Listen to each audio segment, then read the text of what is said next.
कुछ रीत जगत की ऐसी है हर एक सुबह की शाम हुई, कुछ रीत जगत की ऐसी है हर एक सुबह की शाम हुई। तेरा तू कौन है, तेरा नाम है क्या, सीता भी यहाँ बदनाम हुई। तो फिर क्यों बिन बात की बातों में भीग गए तेरे नैना, कुछ तो लोग कहेंगे, लोगों का काम है तो कहना। नमस्कार साथियों, आप सभी का हमारे संकल्प अकेडमी की यूट्यूब चैनल पर बहुत बहुत स्वागत है। आज हम देखेंगे जो विज्ञान है कक्षा 10वीं का चैप्टर नंबर 4 कार्बन और उसके यौगिक। अभी कार्बन क्या है और उसके यौगिक क्या है, तो हम जो आवर्त सारणी देखते हैं, जो तुम लोगों ने कक्षा 9वीं में आवर्त सारणी देखी थी मेंडलीव की, उसमें पहले कार्बन आता है। कार्बन और जैसे लीना की रब से फरियाद, तो इनमें 118 तत्व हैं। कितने आवर्त सारणी में 118 तत्व हैं। 118 तत्व में से एक तत्व है कार्बन। क्या है? कार्बन। ठीक है, कार्बन का प्रतीक होता है सी। क्या होता है? सी। ठीक है, और उसकी यौगिक मतलब कार्बन से मिलकर बनने वाले यौगिकों को हम क्या कहते हैं? कार्बनिक यौगिक। आ जाओ, बैठ जाओ। कार्बन से बनने वाले यौगिक को आज आपके लिए हम कैमरा लेके आए हैं। हाँ चलेगा ना, अपन तो जो रियल हैं वो उसमें है, थोड़ी अलग से कुछ। आ जाओ, थोड़ी कोई क्या बोलते, वो तो भूत देखा, इंसान ही देखेगा वीडियो है। तुम्हारों में से कोई कहूँ दूसरी जगह के बच्चा है, हाँ देखो तुम्हारों की तरफ भाई अपन करेंगे कैमरा। चलो तो अपन को इसमें से कुछ जो महत्वपूर्ण प्रश्न है, अध्याय 4 है विज्ञान का, तो आपको इसमें से जो निचोड़ निकलेगा हम वो बताएंगे, और जो इम्पोर्टेंट क्वेश्चन इसमें से आएंगे उनको हम आपको सॉल्व करके बताएंगे। सुनते ही आपको 50% या बोले 70% याद हो जाएगा यदि आपने उसको नोट कर लिया, तो 90%, और यदि आपने उसको एक बार पढ़ लिया तो पूरा 100% आपके लिए एक ही बार में क्लियर हो जाएगा। तो जैसे हम पहला क्वेश्चन पढ़े तो इसमें क्या है, तो पहला क्वेश्चन है सहसंयोजी आबंध किसे कहते हैं? सहसंयोजी आबंध। सहसंयोजी देखना, एक होता है संयोजी और एक होता है सहसंयोजी। अभी सहसंयोजी क्या कहलाता है तो सुनना, तो सहसंयोजी आबंध तो दो परमाणुओं के बीच, बेटा परमाणु, जैसे हम कहते हैं सबसे छोटा तत्व होता है वो होता है परमाणु। परमाणुओं से मिलकर बनते हैं अणु, और अणुओं से मिलकर बनता है एक पूरा क्या? पदार्थ। क्या बनता है? पदार्थ। तो परमाणु क्या कहते हैं? दो परमाणुओं से के बीच बराबर इलेक्ट्रॉनों के युग्म के, दो परमाणुओं के बीच, दो परमाणु हैं तो दो परमाणुओं के बीच बराबर इलेक्ट्रॉनों के युग्म की, मतलब जितने इलेक्ट्रॉन इसके पास में होंगे एक परमाणु के पास, जैसे हमने कहा ये हमारे पास में, देखो हम एक और परमाणु लें, ये हमारे पास दो परमाणु हैं। कितने परमाणु हैं? दो। तो दो परमाणुओं के बीच जी क्या हो गया? ये एक हो गया एक परमाणु ए, एक परमाणु बी। आप चाहे तो कुछ भी नाम दे दो, इसको नाम दे दो कल्लू, इसको नाम दे दो अल्लू। अल्लू कल्लू दो परमाणु हो गए। क्या हो गए? दो परमाणु। ठीक है, अपनी क्या बोलते हैं जो लोकल लैंग्वेज है, this is called a Bundelkhandi language. So this are Allu and this is a Kallu, though are the both are brothers. ठीक है, एंड चलो तो दो नहीं, वाई नहीं, तो दो परमाणुओं के बीच, कितने के बीच? दो परमाणुओं के बीच। खुशी, कितने परमाणुओं के बीच? What is this? हैं? अल्लू। दिस कल्लू। अल्लू और कल्लू में फर्क क्या है? इसका एक दांत टूटा है और इसका एक दांत निकला है। इसका दांत बाहर निकला और इसका दांत टूटा। अब इस तुम लोग सोचा सर इसका दांत टूट कैसे गया? क्या है, आप देख रहे हैं इसका दांत बड़ा है, इसका भी बड़ा था। ये अपने दांत को छोटा करने का प्रयास कर रहा था कि इतना दांत हो जाए। ये इसका है ना बाहर निकल रहा है मुंह के बाहर से। ठीक है, तो ये मतलब इसको वो सब लोग चढ़ाते, तो इसने कही हम छोटा कर लें। छोटा करने के चक्कर में इस बेचारे का पूरा दांत टूट गया। जब इसका पूरा दांत टूट गया तो इसने कही कि हम नहीं करने, बड़ा ही दांत क्या है? अच्छा है। चलो अपन अपने टॉपिक पे आ रहे हैं। तो पहला क्वेश्चन है सहसंयोजी आबंध। तो दो परमाणुओं के बीच, दो परमाणुओं के बीच कैसे? बराबर इलेक्ट्रॉनों के युग्म की, बराबर इलेक्ट्रॉनों के युग्म। युग्म क्या कहलाता है? युग्म मतलब कहलाता है जोड़ा। क्या कहलाता है? जोड़ा। तो दो परमाणुओं के बीच बराबर इलेक्ट्रॉनों के युग्म की साझेदारी, साझेदारी मतलब कहलाता है पार्टनरशिप। साझेदारी द्वारा मतलब क्या कहलाता है? पार्टनर। जैसे कोई जब बल्लेबाज जमता है तो दो बल्लेबाजों के बीच में अच्छी पार्टनरशिप हो जाती है, तो कई अच्छी पार्टनरशिप हुई है, मतलब साझेदारी हुई।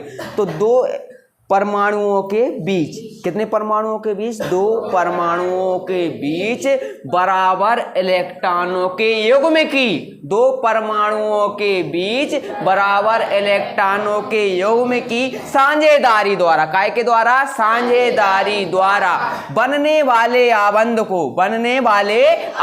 को हम सहसंयोजी आबंध कहते हैं। One more time I repeat, then after you are repeat, ठीक है? ओके, मज़ा आ रहा है अंग्रेजी सुनने में? बहुत बढ़िया सर, मज़ा आ रहा है, तो कुछ तो सीख रहे हो। अभी हम नई तरह अपनी क्या बोलते हैं, जैसे वीडियो बंद करने के बाद अपनी लोकल लैंग्वेज में आ जाएंगे, कारे कूरे हैं। चलो तो सुनो, तो दो परमाणुओं के बीच, क्वेश्चन क्या है? सहसंयोजी आबंध किसे कहते हैं? तो दो परमाणुओं के बीच बराबर इलेक्ट्रॉन, दो परमाणुओं के बीच बराबर इलेक्ट्रॉनों के युग्म की साझेदारी द्वारा बनने वाले आबंध को हम सहसंयोजी आबंध कहते हैं। दो परमाणुओं के बीच बराबर इलेक्ट्रॉनों के युग्म की, कैसे? बराबर, जितने इलेक्ट्रॉन इसके पास रहेंगे अल्लू के पास, उतने इलेक्ट्रॉन किसके पास रहेंगे? कल्लू के। यदि अल्लू के पास एक ही इलेक्ट्रॉन ज्यादा चलोगा तो कल्लू को क्या लग जाएगा? बुरा। क्यों लग जाएगा? क्योंकि दोनों कहाँ हैं? भाई हैं। क्या है? भाई। अब देखो, जायदाद को बंटवारा होगा, जब जायदाद को बंटवारा होंगे तो जितनी जायदाद इसको अल्लू को 2 एकड़, यदि अल्लू को मिली 2 एकड़ कितने को मिले? कल्लू। यदि कल्लू को 1 एकड़ ज्यादा मिला तो कल्लू की लोग क्या है? काय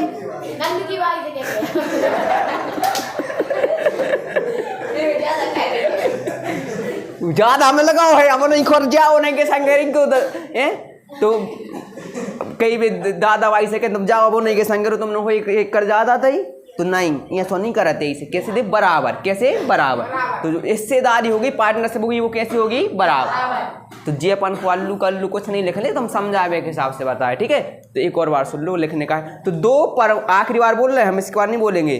तो दो परमाणुओं के बीच, दो परमाणुओं के बीच बराबर इलेक्ट्रॉनों के युग्म की, दो परमाणुओं के बीच बराबर इलेक्ट्रॉनों के युग्म, काय की साझेदारी हो रही है? इलेक्ट्रॉनों के। तो दो परमाणुओं के बीच बराबर इलेक्ट्रॉनों के युग्म की साझेदारी द्वारा, काय के द्वारा? साझेदारी द्वारा बनने वाले आबंध को हम सहसंयोजी आबंध कहते हैं। क्या कहते हैं? सहसंयोजी।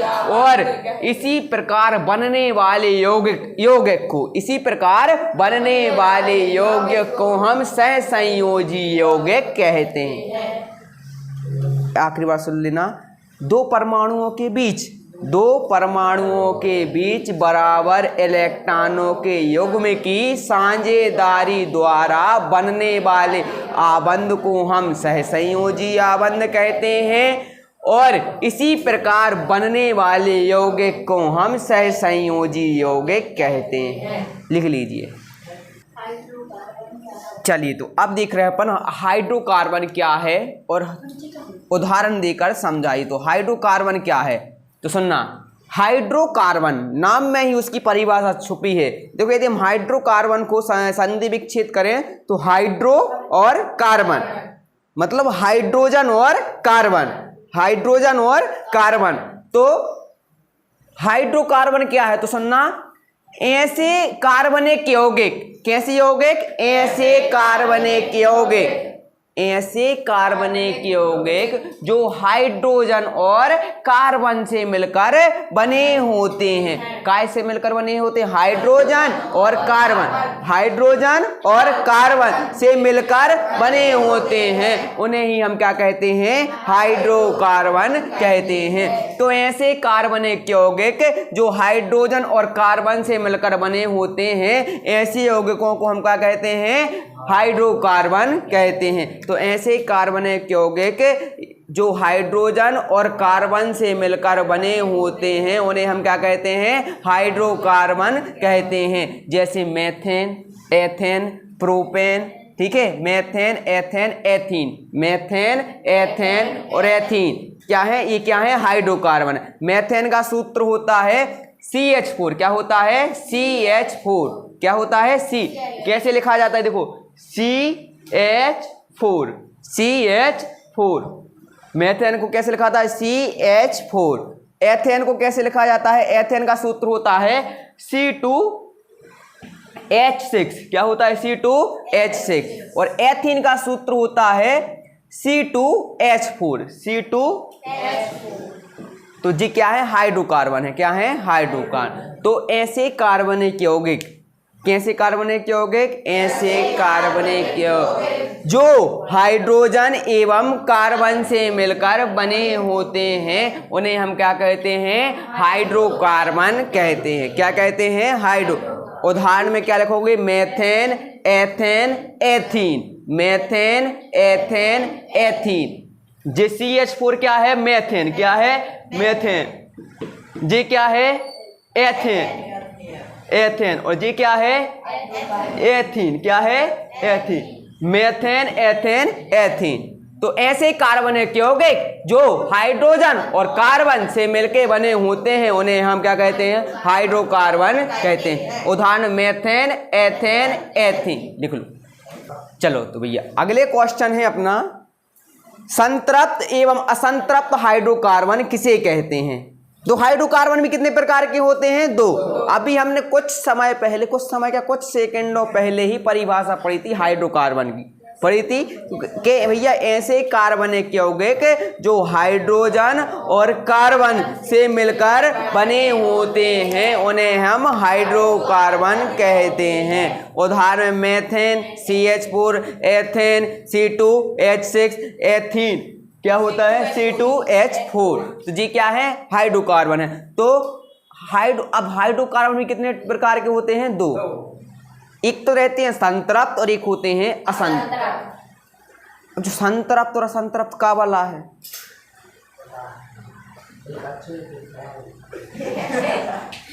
किसने कहा एक अच्छा होता है, चलो नहीं, हाँ ये है, कुछ है सही, अच्छा बुरा।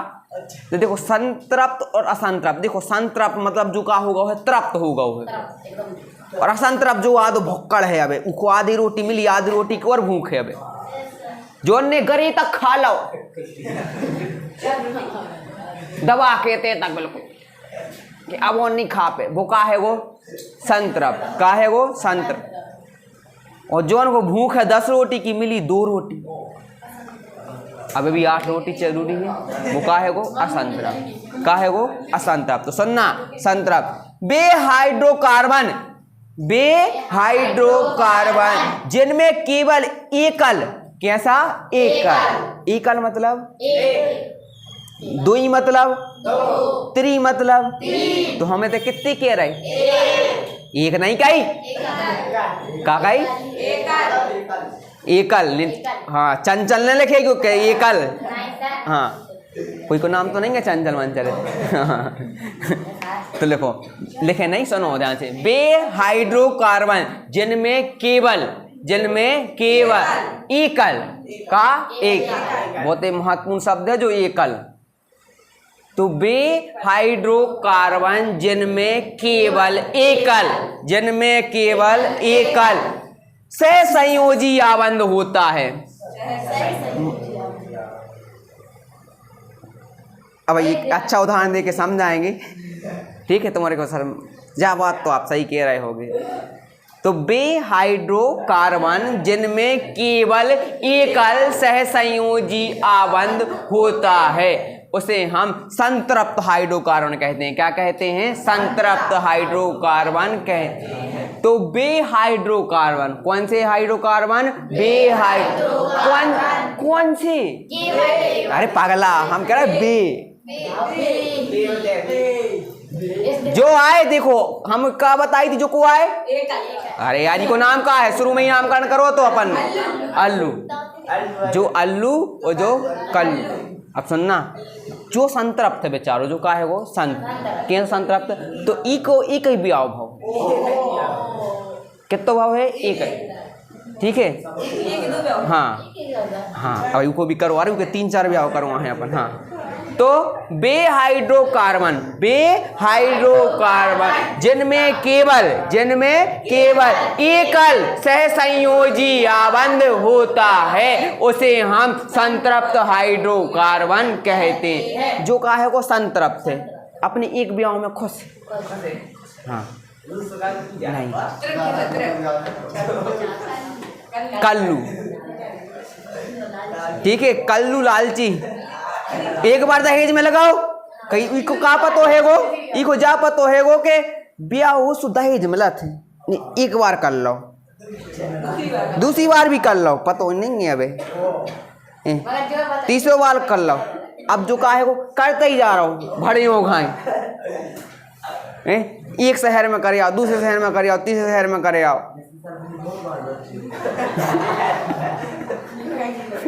चलो, जो का है वो असंतृप्त, का है वो असंतृप्त। तो सुनना ध्यान से, तो बेहाइड्रोकार्बन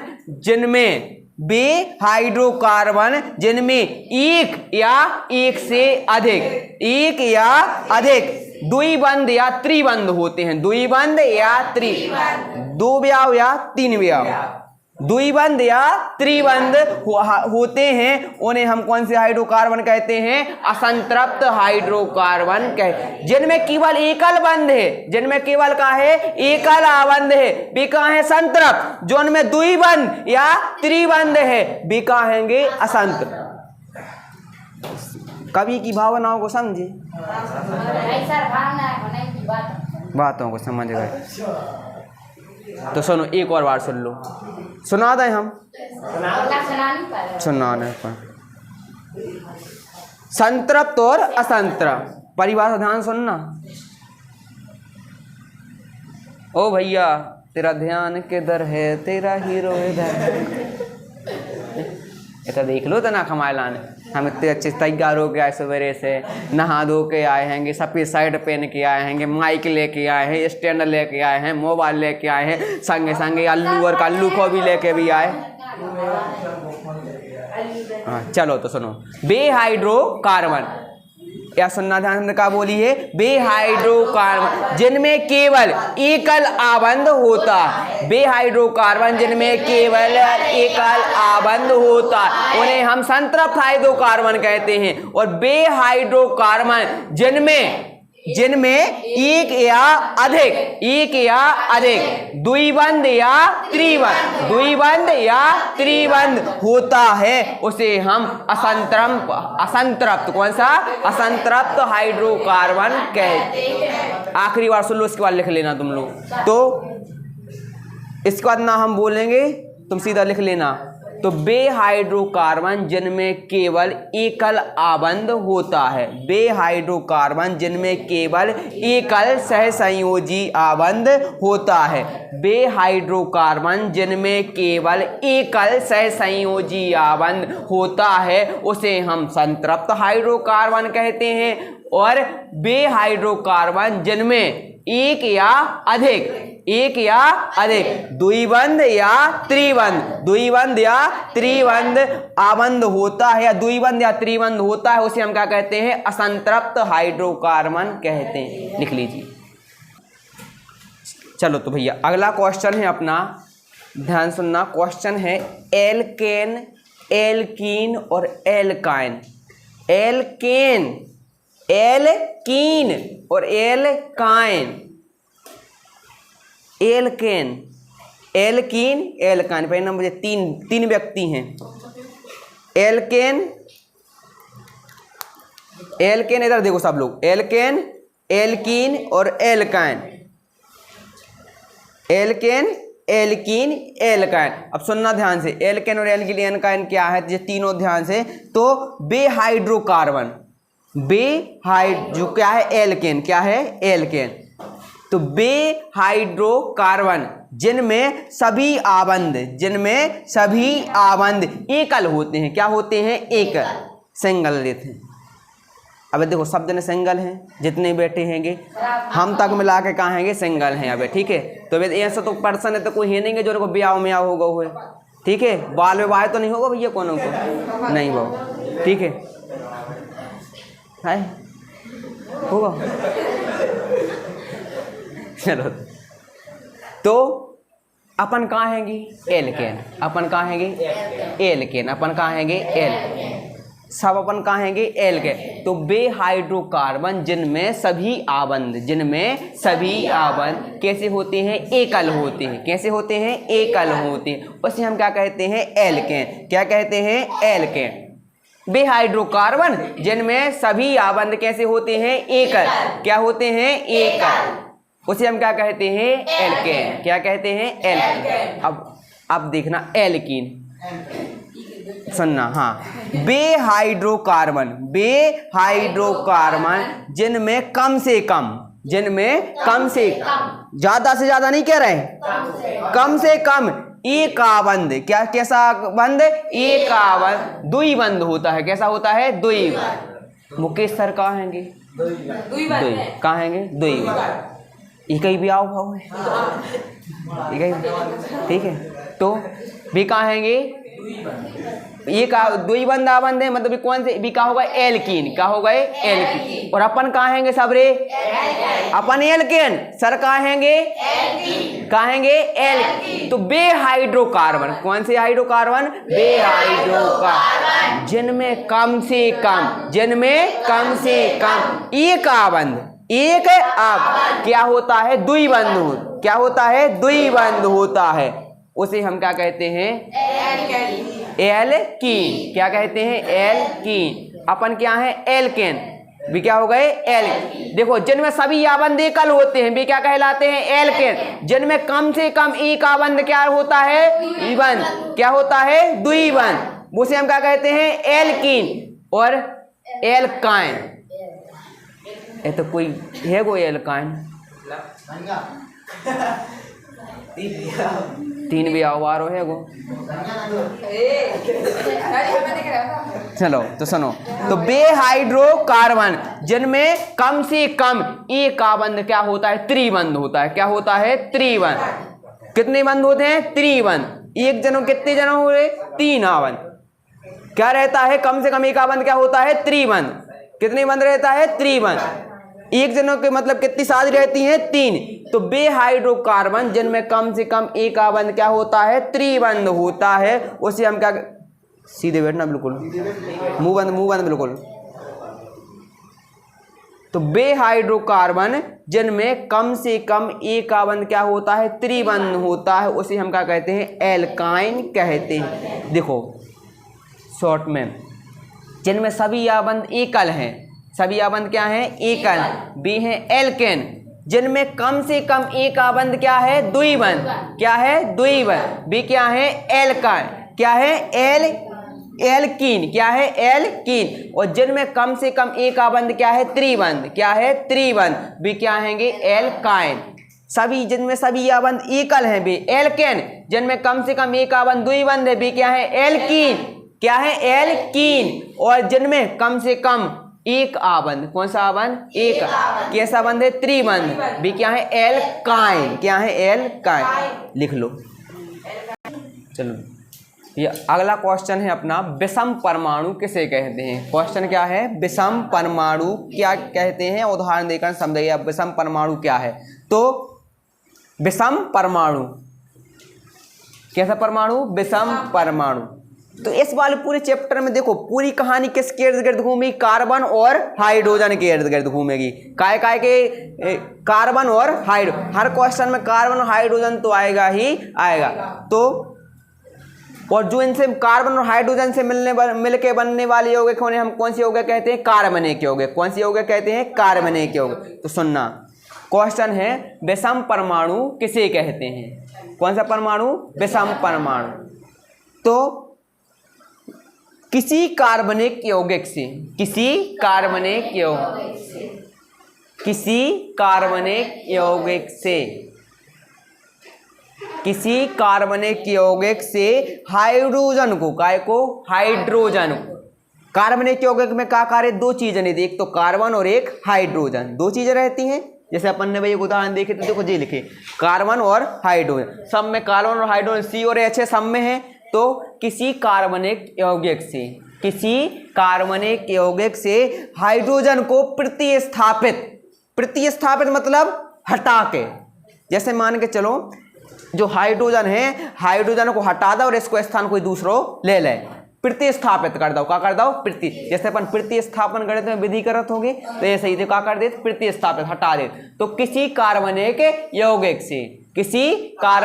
यौगिक से हाइड्रोजन को, काय को? हाइड्रोजन को प्रतिस्थापित करने वाले, किसी कार्बनिक यौगिक से हाइड्रोजन को प्रतिस्थापित करने वाले तत्वों को क्या कहते हैं? विषम परमाणु कहते हैं। क्या कहते हैं? विषम परमाणु कहते हैं। किसी कार्बनिक यौगिक से हाइड्रोजन को, काय को? हाइड्रोजन को प्रतिस्थापित करने वाले तत्वों को हम कौन से कहते हैं? हाँ, प्रतिस्थापित करने वाले तत्वों को हम विषम परमाणु कहते हैं। क्या कहते हैं? विषम परमाणु। उदाहरण में क्या लिख सकते हो? जैसे हेलोजन, ऑक्सीजन, नाइट्रोजन आदि। हेलोजन, ऑक्सीजन, नाइट्रोजन आदि। तो किसी कार्बनिक यौगिक से हाइड्रोजन को प्रतिस्थापित करने वाले तत्वों को हम क्या कहते हैं? विषम परमाणु कहते हैं। अनुज, क्या बोली हमने विषम परमाणु की परिभाषा? सुनाना एक बार।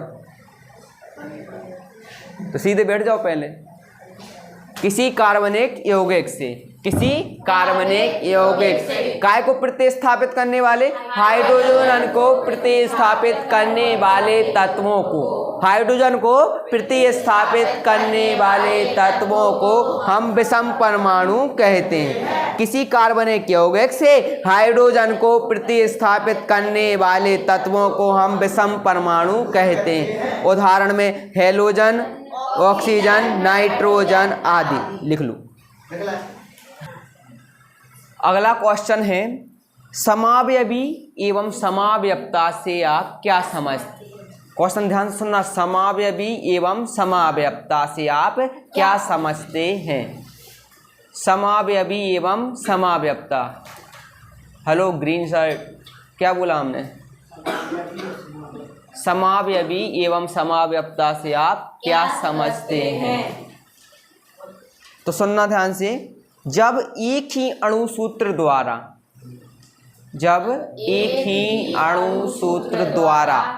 दो या दो से अधिक, अणुसूत्र एक ही है,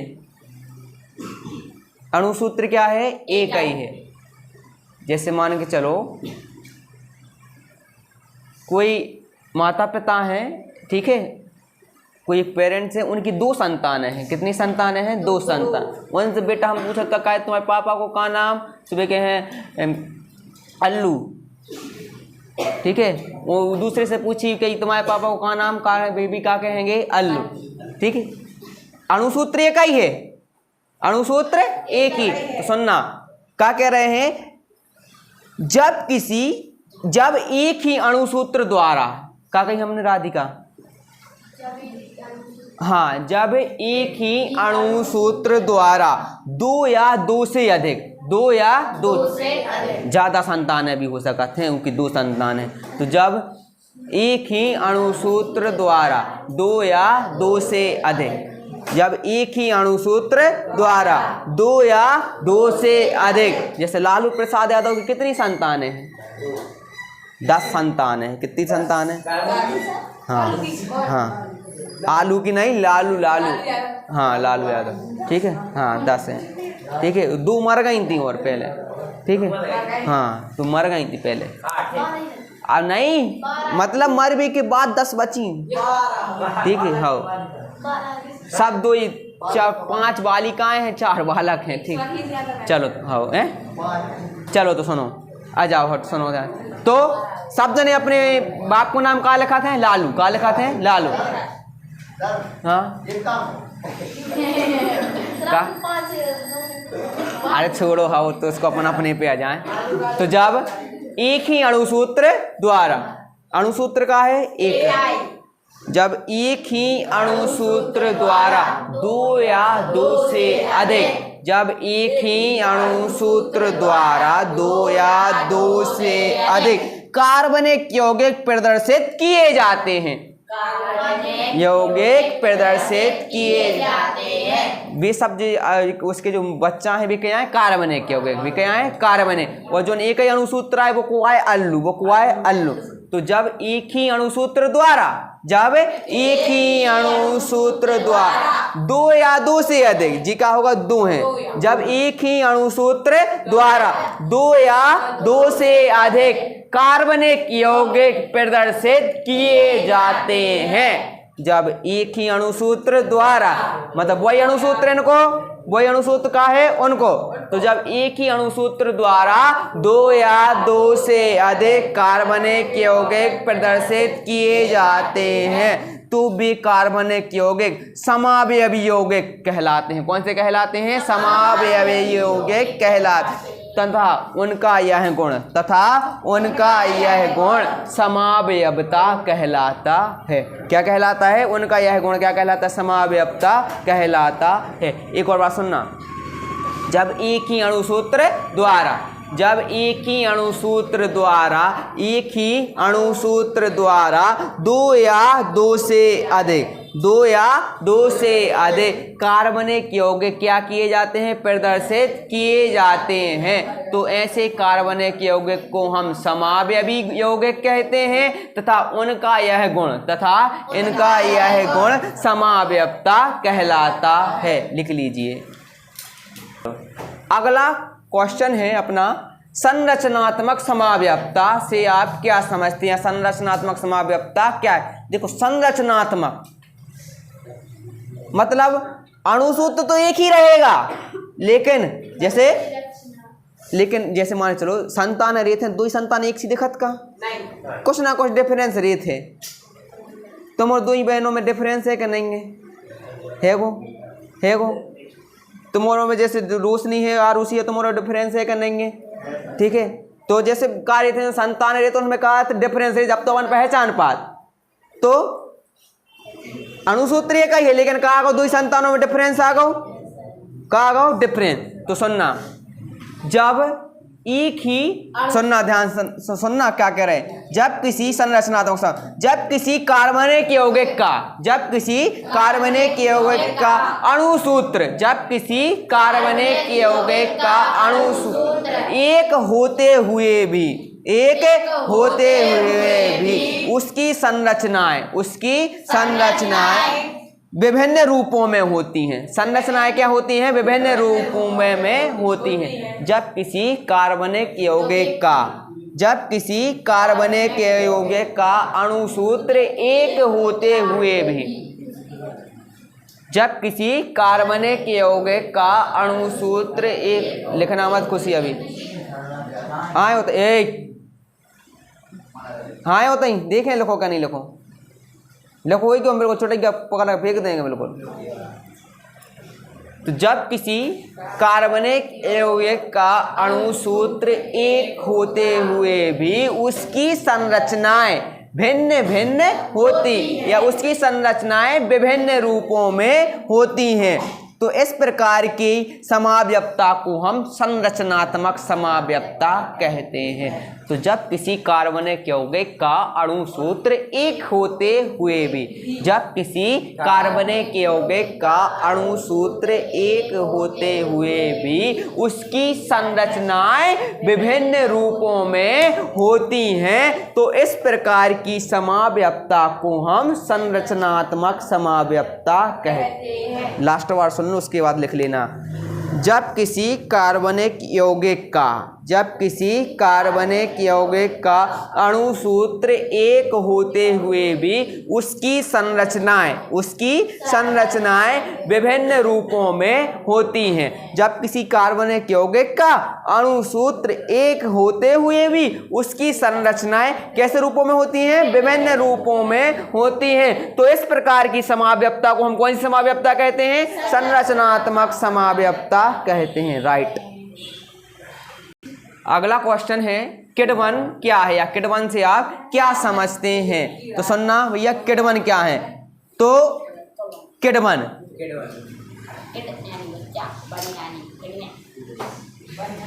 तो दो परिभाषाएं इसकी, जौन सी भी अच्छी लगे दोनों सुना दे रहे, फिर तुम लोग बता देना सज्जा वाली करवा दो, ठीक है। पहले सुन लो, पहले दोनों परिभाषाएं सुन लो, किडवन की कौन सी तुम लोग को अच्छी लग रही। पहली परिभाषा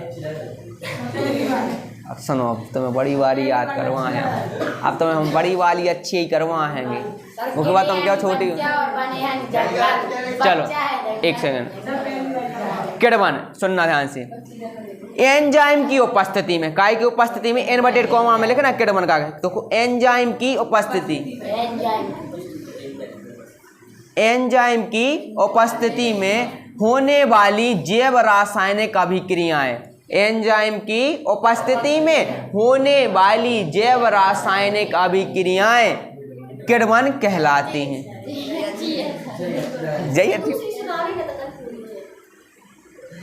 दूसरी तो हम सुने हैं, जब तक हम सुना दें हमारे पीठ में बात पर थे ने, हम दूसरी भी सुने। पहली बारी सुन ली, एंजाइम की उपस्थिति, एंजाइम की उपस्थिति में होने वाली जैव रासायनिक अभिक्रियाओं को हम किडवन कहते हैं। अब दूसरी परिभाषा सुनो, अब तुम्हारे क्यों सर अब न सुना, बस जैसा सही है बात हो, नहीं सर सुना हुआ, ठीक है। चलो तो दूसरी परिभाषा किडवन की,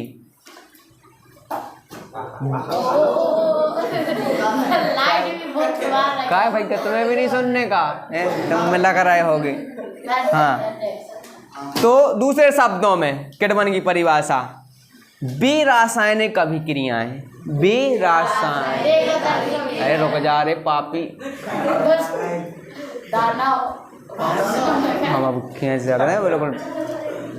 बेरासायनिक अभिक्रियाएं जिनमें जटिल कार्बनिक यौगिक, जटिल मतलब कठोर, मतलब बड़ा है, बेरासायनिक अभिक्रियाएं जिनमें जटिल कार्बनिक यौगिक एंजाइम की उपस्थिति में, काय की उपस्थिति में, एंजाइम की उपस्थिति धीरे धीरे,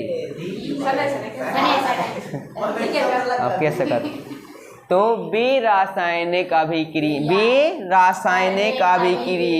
जिनमें जटिल कार्बनिक यौगिक, बेरासायनिक अभिक्रियाएं जिनमें जटिल कार्बनिक यौगिक काय की उपस्थिति में, एंजाइम की उपस्थिति में धीरे धीरे कार्बनिक यौगिक में अपघटित हो जाता है, धीरे धीरे कार्बनिक यौगिक में क्या हो जाता है, अपघटित हो जाता है। इस प्रक्रिया को हम क्या कहते हैं, किडवन कहते हैं। एक और बार सुन लो दोनों, पहली बारी सुनो, पहली वाली कौन सी वाली, चलो पहली वाली लिख लीजिए। तो पहली वाली क्या है, एंजाइम की उपस्थिति में होने वाली जैव रासायनिक अभिक्रियाओं को हम किडवन कहते हैं। लिख लो, तुम्हारे खुद ही पसंद आ गई। चलो तो एक, हाँ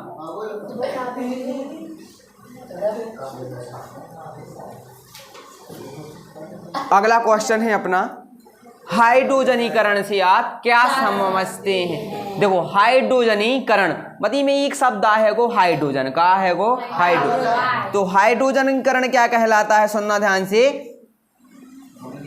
हाँ, उपयुक्त उत्प्रेरक की उपस्थिति में, उपयुक्त उत्प्रेरक की उपस्थिति, जो उपयुक्त का है, उत्प्रेरक का है, उपयुक्त मतलब कहलाते हैं इंग्लिश में सुटेबल, क्या कहलाते हैं, सुटेबल। उत्प्रेरक मतलब उकसावे बार, उत्प्रेरक मतलब का उकसावे, जैसे कोई रो बच्चा बैठो है गो भरो,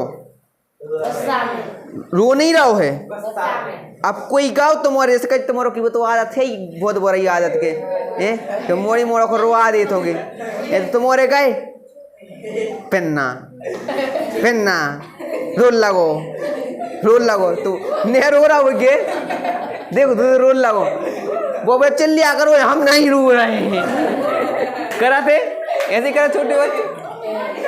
तो तुम्हारा क्या बन गए, उत्प्रेरक, क्या बन गए, उत्प्रेरक। तो उपयुक्त तुम्हारे उत्प्रेरक तो बने, लेकिन कैसे उत्प्रेरक, उपयुक्त उत्प्रेरक, कैसे उपयुक्त मतलब सुटेबल। तो उपयुक्त उत्प्रेरक की उपस्थिति में, काय की उपस्थिति में, उपयुक्त उत्प्रेरक की उपस्थिति में हाइड्रोजन। कौन? हाइड्रोजन। या सीधा सा कह देना उत्प्रेरक की उपस्थिति में। काय की उपस्थिति में? उत्प्रेरक की उपस्थिति। उत्प्रेरक मतलब उकसावे वालो। बहुत से आदमी रहते हैं जैसे एक जनों कोई मार लड़ाई हुई, मार दो, काय तुम ये मार दो, तुमने कछु नहीं कर पाओ, तुमने कछु नहीं कर पाओ। ओ ऐसे जाके तो क्या रुक जाओ हम भी जा रहे, वो जे वो खिलाड़ी भैया और कुटकुटू के फिर आ जाए ऐसे उकसा। बड़ो मजा थे वो उकसावे में। हाँ ओ करके तो वही वो करके उकसा पाता। हाँ चलो तो सुनो, सुनना।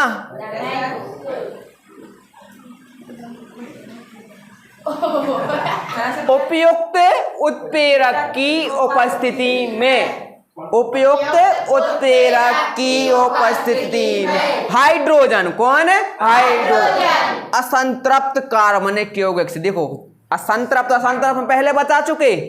तो उपयुक्त उत्प्रेरक की उपस्थिति में हाइड्रोजन कौन से? असंतृप्त कार्बनिक यौगिक से। कौन से? असंतृप्त कार्बनिक यौगिक से संयुक्त होकर, असंतृप्त कार्बनिक यौगिक से क्या होकर? संयुक्त होकर, मतलब जुड़ के। उपयुक्त उत्प्रेरक की उपस्थिति में, उपयुक्त उत्प्रेरक की उपस्थिति में हाइड्रोजन। कौन है? हाइड्रोजन। किसके साथ में? असंतृप्त कार्बनिक यौगिक से। किससे? असंतृप्त कार्बनिक यौगिक से संयुक्त होकर। क्या होकर? संयुक्त होकर। संतृप्त, कैसा? संतृप्त।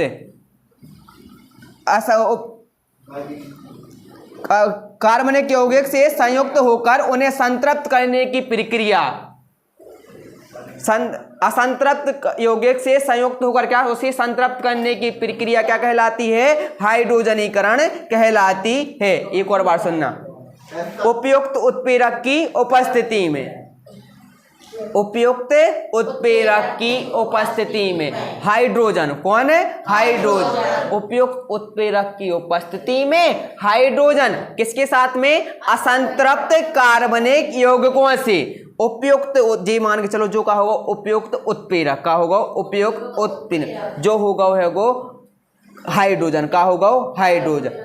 तो उपयुक्त उत्प्रेरक की उपस्थिति में, उपयुक्त उत्प्रेरक की उपस्थिति में हाइड्रोजन। कौन है? हाइड्रोजन किसके साथ में? असंजीक हो गए असंतृप्त। उपयुक्त उत्प्रेरक की उपस्थिति में हाइड्रोजन असंतृप्त कार्बनिक यौगिक से, असंतृप्त कार्बनिक यौगिक से संयुक्त होकर, असंतृप्त कार्बनिक यौगिक से क्या होकर? संयुक्त होकर उन्हें संतृप्त करने की, असंतृप्त कार्बनिक यौगिक संयुक्त होकर उन्हें संतृप्त करता है। इस प्रक्रिया को हम क्या कहते हैं? हाइड्रोजनीकरण कहते हैं। क्या कहते हैं? हाइड्रोजनीकरण कहते हैं। एक और बार सुन लो, उसको लिख लेना। उपयुक्त उत्प्रेरक की उपस्थिति में, जो का है वो उत्प्रेरक, उपयुक्त उत्प्रेरक, उपयुक्त उत्प्रेरक की उपस्थिति में हाइड्रोजन। कौन है? हाइड्रोजन असंतृप्त कार्बनिक यौगिक से संयुक्त होकर उन्हें संतृप्त करने की प्रक्रिया, असंतृप्त कार्बनिक यौगिक को क्या करेगा? संतृप्त करेगा। कौन संतृप्त करेगा? हाइड्रोजन। उपयुक्त उत्प्रेरक की उपस्थिति में हाइड्रोजन असंतृप्त कार्बनिक यौगिक से संयुक्त होकर उसे संतृप्त करने की प्रक्रिया क्या कहलाती है? हाइड्रोजनीकरण कहलाती है। लिख लीजिए मुझे। तो अगला क्वेश्चन है, अपना आखिरी क्वेश्चन होगा। इसके बाद अपन नेक्स्ट क्लास में देखेंगे अगले बाकी बचे हुए क्वेश्चन। 5-6 क्वेश्चन और हैं अगली क्लास में, लेकिन IMP क्वेश्चन होंगे। 4 क्वेश्चन होंगे, उनमें से फिक्स हैं 2 क्वेश्चन तो एक 4 नंबर का इसमें से आएगा ही आएगा। तो जी अभी जितने क्वेश्चन पढ़े जी 2-2 नंबर वाले क्वेश्चन है। कितने नंबर वाले हैं? 2-2 नंबर। और इस वाले चैप्टर में से एक आएगा 4 नंबर का। कितने नंबर का आना है? 4। और जो कल क्वेश्चन करेंगे अपन वो कितने नंबर के हो गए? 4। तो सुनना ध्यान से। अगला क्वेश्चन है क्रियात्मक समूह से आप, क्रियात्मक समूह या क्रियाशील समूह से आप क्या समझते हैं? तो किसी कार्बनिक यौगिक में, किसी कार्बनिक यौगिक में, किसी कार्बनिक यौगिक, किसी कार्बनिक यौगिक में विशिष्ट प्रकार से विशिष्ट मतलब विशेष प्रकार से। किसी कार्बनिक यौगिक में विशिष्ट प्रकार से जुड़ा परमाणुओं का वह समूह। किसी कार्बनिक यौगिक से विशिष्ट प्रकार, विशिष्ट मतलब विशेष प्रकार, किसी कार्बनिक यौगिक से विशेष प्रकार से जुड़ा परमाणुओं का वह समूह। किसी कार्बनिक यौगिक से विशेष प्रकार से जुड़ा परमाणुओं का वह समूह जो कार्बनिक यौगिक के अभिलाक्षणिक गुणों के लिए उत्तरदायी होता है। अभिलाक्षणिक गुणों के लिए क्या होता है? उत्तरदायी होता है। उसे हम क्रियात्मक समूह या क्रियाशील समूह कहते हैं। एक और बार सुन लो का है वो। किसी कार्बनिक यौगिक